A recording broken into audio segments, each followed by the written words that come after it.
Hello everyone and welcome to the Irish branch of the IRSM webinar. My name is Paul O'Shea, I'm the current chairperson of the Irish branch of the IRSM. Today we're going to have a webinar delivered by Ilona Madden from Right Food for You. Ilona is a certified nutritional therapist. Ilona's going to talk us through the relationship between food and stress and what's best for us in dealing with both in this current environment. I'll hand you over to Susan, who will talk you through the process for using the webinar. Thank you, Paul. Hello and welcome everyone to today's webinar. My name is Suzanne and I'm part of the membership team here at IRSM. Before I hand over to Ilona, I'm just going to go through a few things first. To begin with, you should see on the right of your screen a toolbar with various options. You'll be on mute for the duration of the webinar. Feel free to ask any questions, make any comments using the questions area, and we will take 5 to 10 minutes to respond to these at the end of the presentation. If you need any support using GoToWebinar, the I symbol will take you to the support site. Finally, this webinar is being recorded and a copy of the recording will be placed on the IRSM YouTube channel after the event. Okay, that's enough from me, Ilona. I'm now going to hand over to you. Thank you, Susan, and also thank you, Paul. And yeah, very welcome to everyone listening in today. And yeah, as we heard, we all know, most of us, wherever we are, we're experiencing a lot more stress in recent times, and we might be hearing a lot of things about how we can release stress. But today I would like to look at the connection between stress and food. The food we eat and the food we don't eat, and just to look at it from a slightly different angle.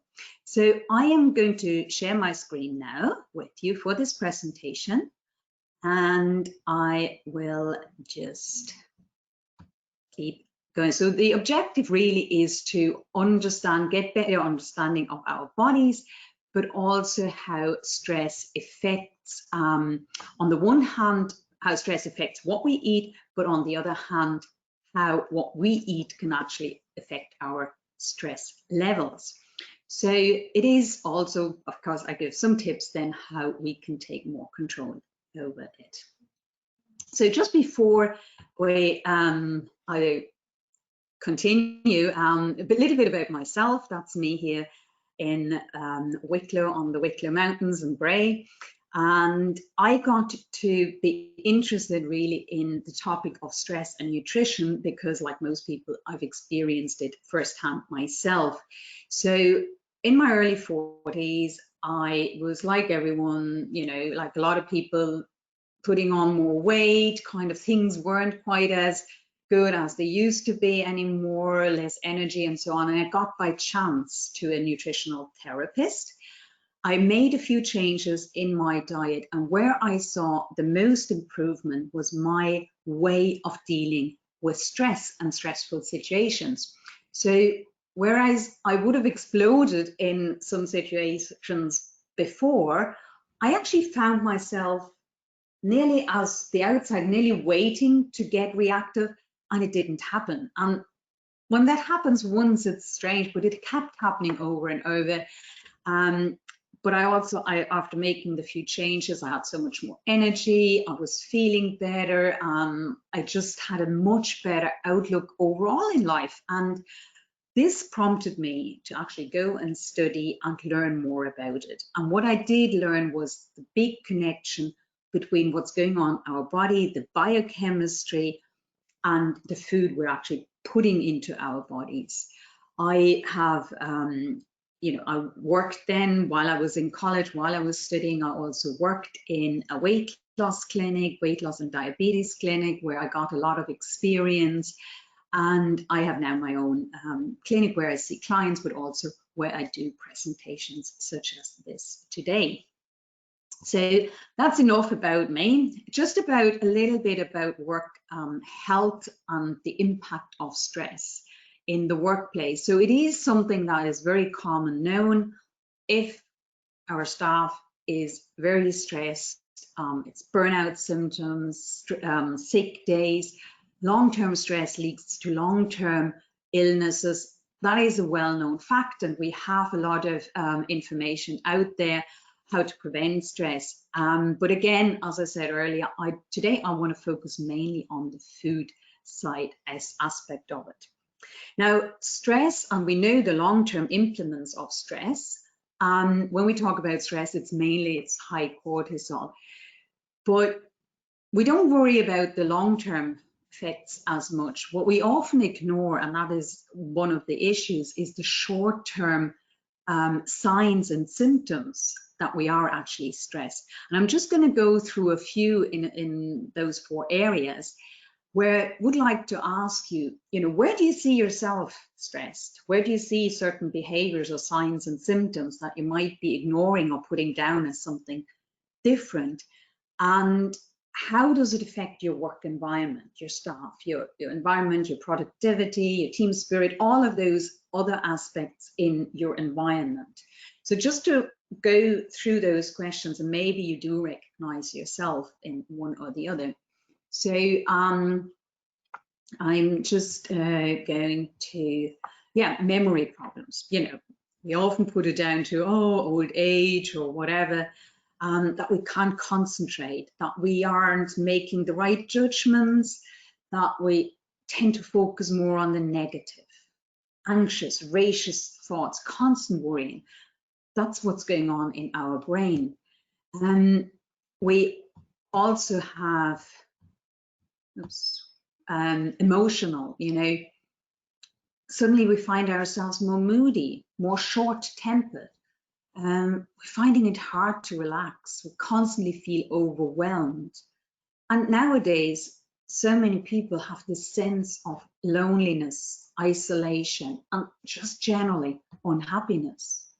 Physical symptoms are often put down to something on the outside and not connected to stress. If you feel more aches and pains in our joints, if our digestion isn't working the way it should be, heart race, more colds, which is kind of really something everyone is worried, with the slightest sniffle or a little bit of cough, we all get very worried. But this could be just a symptom of too much stress.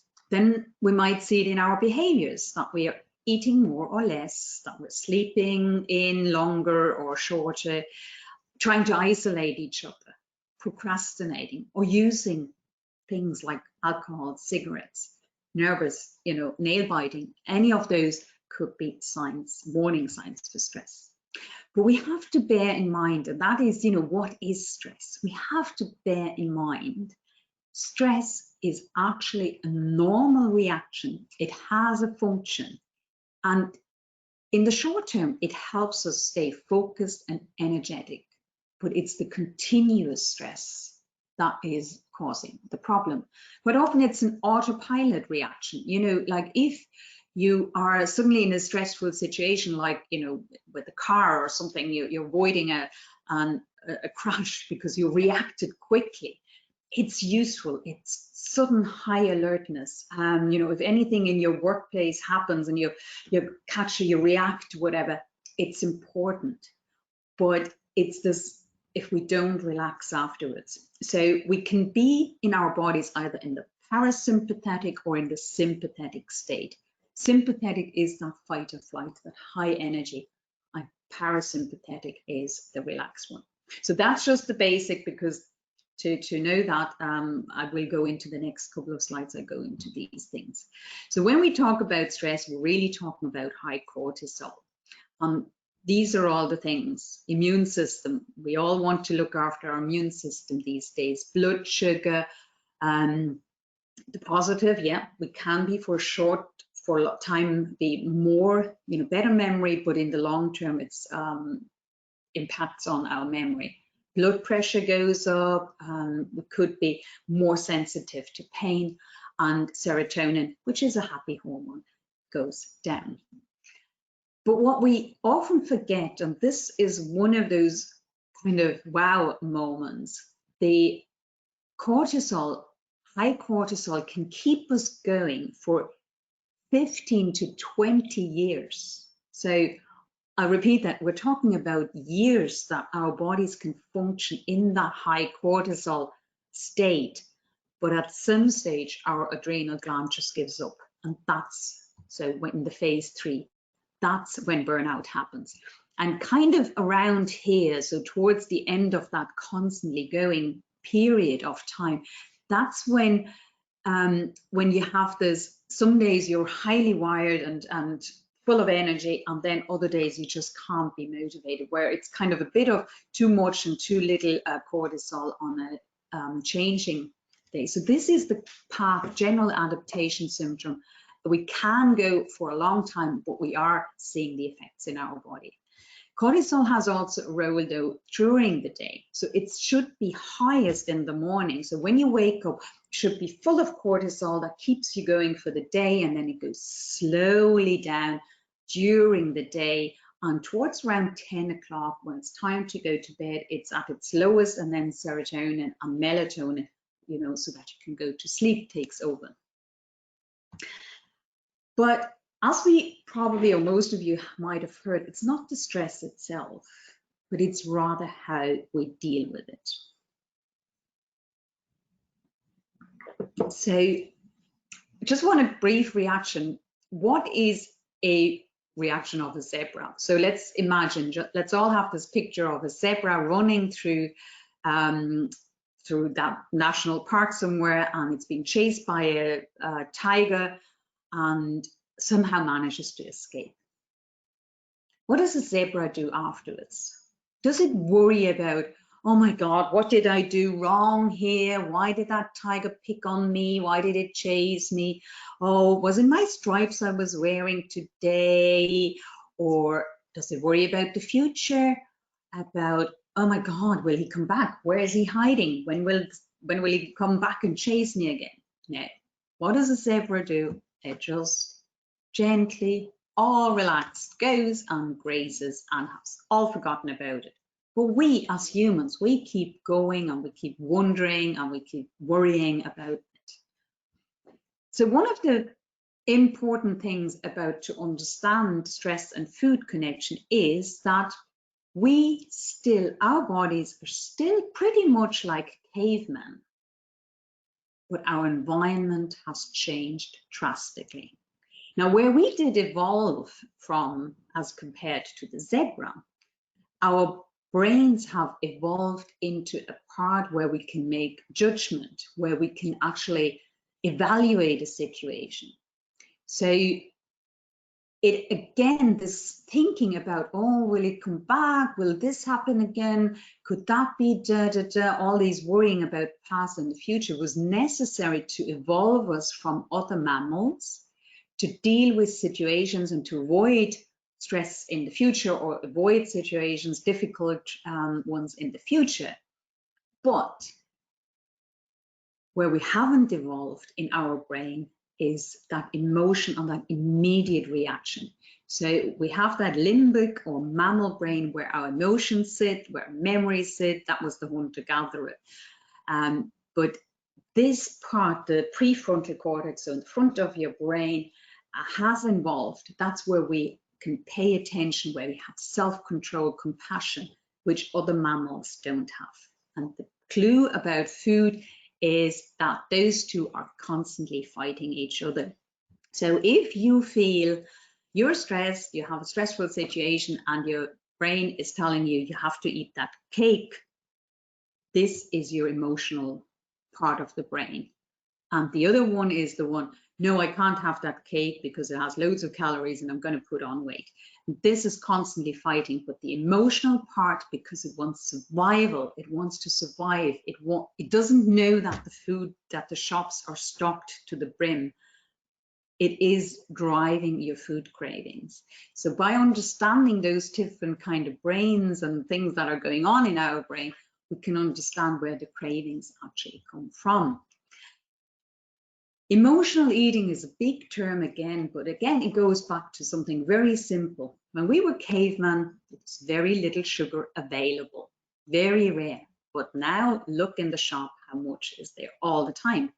Sugar activates our happy hormones simply because it was so rare and it was necessary, you know. So when cavemen came across a few blueberries or blackberries out in nature, or apples at the moment, if it came across that, it was like as if the brain drives it, come on, eat it, eat it, eat it, and eat as much as possible. You don't know when the next time it'll be available. And we still have that somehow in our brains. But what happens now is we lost that tolerance because the food is widely available. So we need more and more and more sweet things to actually get that sugar fix again. So again, coming back to our cortisol, too much or too little cortisol can make us feel overwhelmed, and that depletes those dopamine, you know, those happy hormones. And that's why we want a bit more happiness, so we go for the sugar.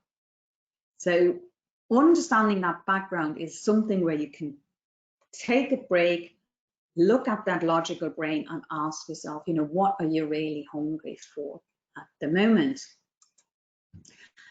Stress and weight gain. Again, we talk about this COVID stone that people have put up. Cortisol brings up blood sugar, so it actually releases sugar that is available. It goes in the blood so that you can run away. And it creates, the cortisol creates that craving so that you have enough sugar to have that energy. But what happens? We're not running away after a stressful situation. And that can be something as simple as worrying, you know, I was worried, is my internet going to work today when I do this presentation? This causes stress. So our blood sugar goes up, and the reaction in our blood is exactly the same as if I was eating a piece of donut. It requires insulin to get rid of it. So anybody who's diabetic will understand that you can raise the blood sugar just from being stressed. And one of the other functions of insulin is also to store fat. So this is kind of, there's a connection why we tend to gain weight. There's also a condition like with the thyroid. We see so many people who have thyroid issues. When we're stressed, the cortisol forces the thyroid to slow down. So we have a slower metabolism because in a time of famine, it was of an advantage to have a slow metabolism. Our digestion. If we look at our digestive system, it's all supposed to be one way from eating, going down the esophagus into your stomach. There's a little flap here between your esophagus and your stomach to prevent the stomach acid. So the stomach has acid that's as acidic as bleach. But this little flap should only go one way. But if we're stressed, it becomes floppy. And it can go the other way so that the stomach acid goes up the wrong way, you get reflux. Further down, we also have another flap that prevents the bacteria in your gut, which are really necessary to, you know, so that they stay there. But again, there's another flap that could become, through the stress, a bit floppier, and bacteria goes into your small intestine where it has no place, where it's causing major bulging, bloating. So small intestine bacteria overgrowth. It can lead to allergies, autoimmune reactions. Again, simply because we're supposed to digest in a relax in the parasympathetic mode. But how many of us are eating while we're reading all the news, the bad news? We're eating fast because we haven't got much time for a lunch break. We're not chewing properly. So no wonder a lot of digestive issues happen with digestion. So now, enough about the background. I'd like to now share you what you can actually do. And that's probably the most important. But it is sometimes important to have a bit of understanding where we're coming from and where the recommendations come from. So the number one thing is to remind yourself constantly that there's this constant battle going on of your emotions, which are much stronger, but engaging the focused mind. That means planning. Planning is absolutely vital. So if you plan your day ahead of what you eat, what you're gonna eat, how you're gonna eat, rather than just reacting when you're already hungry, that is where you have control over. And you might have heard of the circles of control. So there's certain things we can't control, such as the weather. We can't control what's going on with that virus at the moment. We can't control world peace, the environment and all. We can influence certain things. We have, talking about commitments, making a commitment to eating better, for example, is one of them. Where we do have control is how we think and what we eat. So this is, this is to know that we actually do have control, that it's not just all coming on top of us, is one of the important things. The next thing is, you can control how and what you eat. So looking at the blood sugar roller coaster, a typical breakfast, cold cereal, skimmed milk, orange juice, coffee, is causing your blood sugar to rise very quickly, which causes stress in your body. This causes insulin to go up, fat storage go up, mood swings, brain fog, and that sense of being stressed. But because it's so much sugar and the body needs a lot of insulin, quite often the target is overshot and you are experiencing low blood sugar, which is also stress. What do? You get cravings, you eat something sweet, drink more coffee, and it goes up. And this happens all day long, and that is causing stress in your body. So this is the #1 recommendation I give that helps people, once the blood sugar is balanced, to keep weight off, to have more energy, to avoid snacking and cravings, to have the hormones more balanced, and to reduce stress and just have a better response to stress. And how can you do it? Very simple, really, really easy, very basic. Avoid the high sugar food. Sometimes it needs to just go making a commitment for a week not to eat sugar, and everything after a week of not eating really the obvious sugar food, everything will taste so sweet. So that that you actually feel already that the whole tolerance has come down. We've been told by advertising for years and years that we get energy through sugary drinks, but it's like a false energy. It's like a bank credit. You don't really have it. It's not, you feel you have it for a moment, but the energy comes from your cortisol, but not from inside of your body. So generally reduce the amount of carbohydrates you're eating, because everything is broken down into sugar. And then eat the carbohydrates you're eating slow releasing, so something that keeps you fuller for longer. If you have protein with your meal, that means you are slowing down that quick insulin response, but it also takes longer to digest, so it keeps you fuller for longer. Good fat quality fats. Fat is so important for our brain, but again, it keeps you fuller for longer. You could try fasting for a longer period of time, avoiding this constant grazing, and of course, exercise improves your insulin response as well. So it's not rocket science, it's not something really, really crazy, but it's balancing the blood sugar, keeping that level. That is absolutely vital. The other thing that causes stress in our body is highly processed foods. And my recommendation is always look at the food label. Is there stuff in it that you don't recognize?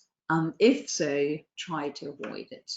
Your liver, your body needs to deal with those foods that it doesn't recognize, and that is a stress in the body. All these additives, all the pesticides, but also, toxins come in through cosmetics, through cleaning products. I mean, even the hand sanitizers a lot that we're using at the moment, it's out in the environment. Your body needs to deal with those, and that is stress. But it can be also inside of your body. So if you're eating a food that you're intolerant to, can cause stress. So for example, that's something I do quite a lot, and where I do see a lot of progress, people doing a food intolerance test, if people then avoid certain foods, that they feel so much better. It could be something that's going on in your gut, and again, you can do tests to see what is actually going on there. Most important though is to eat nutritious food. So our brains work on neurotransmitters and hormones. That's what gives us that feeling, whether we're motivated, whether we're driven to do something, how we're feeling depression, anxiety. That is a biochemical reaction in our body. And those reactions, they need certain nutrients. Just look at it as building blocks. And just also remind yourself, the more stressed you are, the more important it is to give your body those nutrients and to eat well. Nutrient-dense food, what is that? Vegetables, vegetables, vegetables, and the variety of it. So just to have carrots and broccoli every single day is not enough. Have the variety, have the full color scheme, eat the rainbow, but also get enough protein. Protein is an important building block.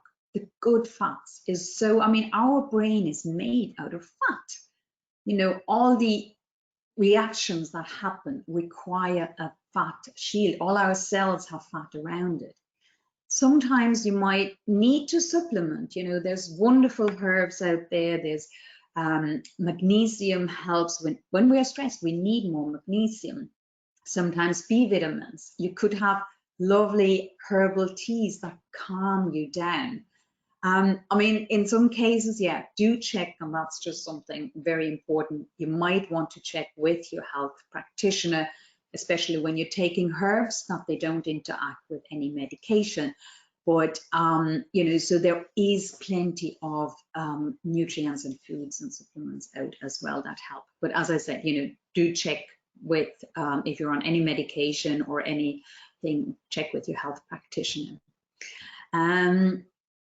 Good gut bacteria. We know there's a connection between our gut and our brain. And we talk about gut feelings. So what's going on in our gut? There's good bacteria on the vegetables. The variety of food that we're eating is feeding those. And the more variety we have in our food, the better these guys are fed. And we know there's so many studies coming out now that people with depression, anxiety, or any other issues, lots of other health issues, whether it's diabetic or Alzheimer, that most people have less variety in their gut bacteria. And there's loads of studies coming out there now. So the key is eat the rainbow. Fermented food is very good, maybe probiotics, but there is so much more evidence coming out that our gut has a direct impact on how we feel. Mindful eating, that's the next step. You might have somewhere maybe done the mindfulness training with eating the raisins, so involving all senses when you're eating. Look at the food. What does it look like? Take a deep breath before you eat.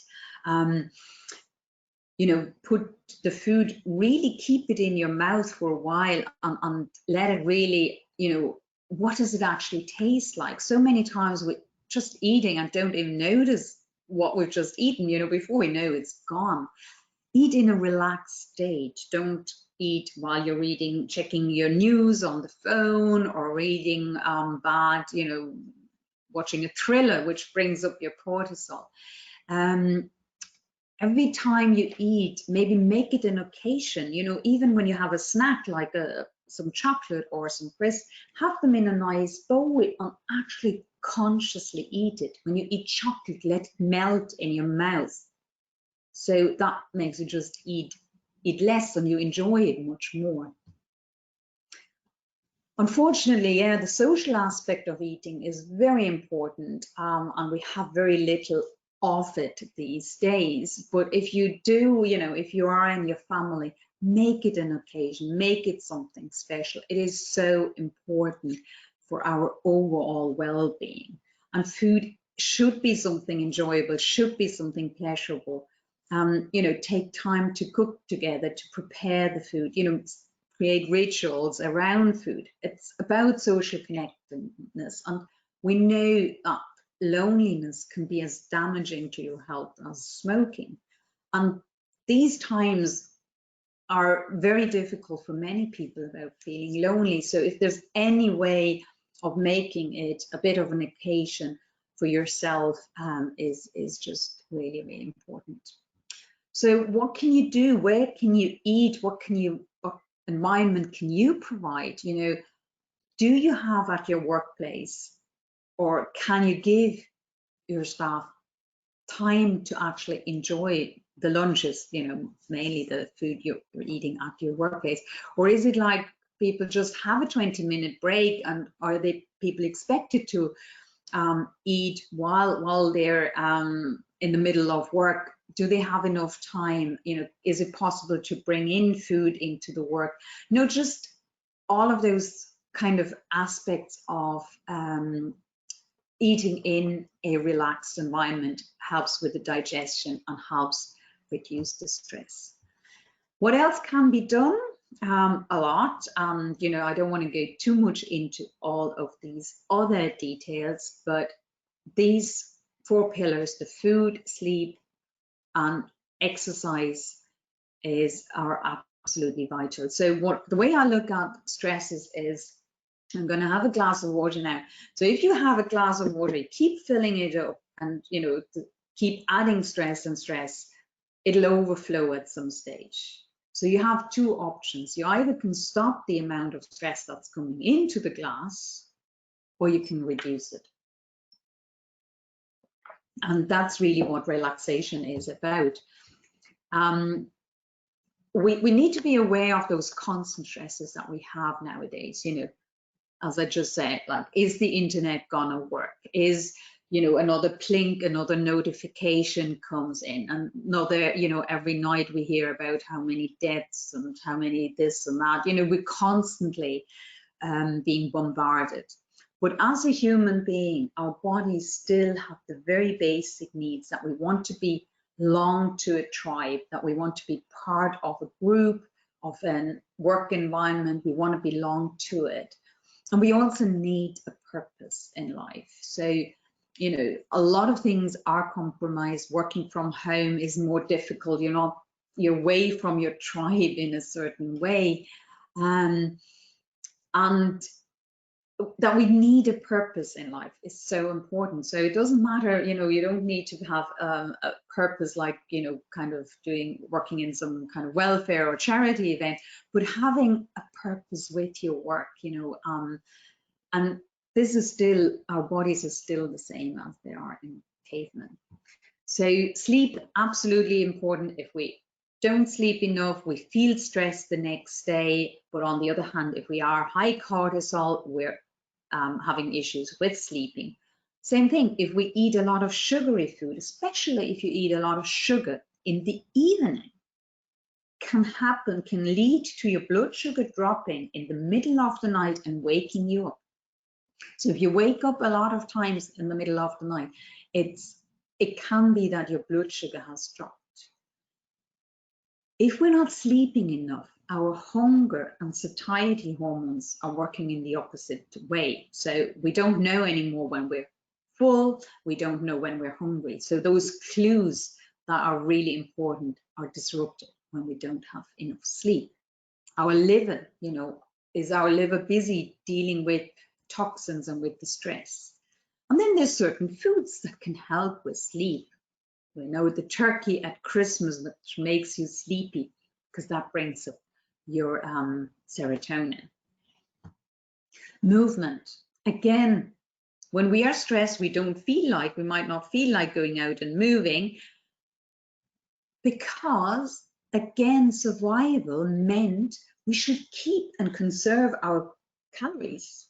So in times of stress. So we actually feel like, oh, we shouldn't be going out. So it is a certain motivation that we need.